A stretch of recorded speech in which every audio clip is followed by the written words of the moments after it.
Одоо бол жишээ нь тэр чинь 800-аад тэрбум төгрөг байдаг байхгүй тэр 500 сая төгрөг чинь жилийн 500 мянган төгрөг чинь. Одоо Монгол банкнаас жишээ нь ганцхан жилийн дотор 3 тэрлэн төгрөг гарлаа шүү дээ. Наадах чинь тэр сая 500 мянган төгрөг өгчих мөнгө тэнцэх хэмжээний мөнгө шүү дээ. Ийм хачин юм хий сууж явах оронд тэр өөрөө төлчихсөн бол энэ ард түмний амьдрал хэрэгтэй яа.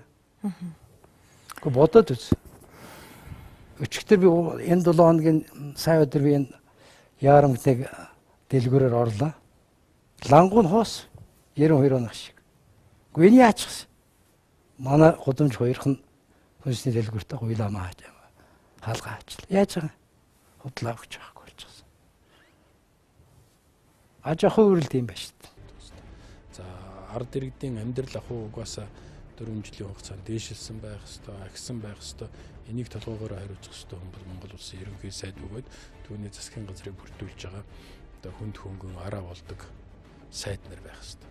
Тэгэхээр энэ хүрээний дотор нь ингээд эдийн засгийн талаас нь аваад үзэх юм бол яг цэвэр статистик талаасаа бол баярлахаар зүйлүүд бол бага.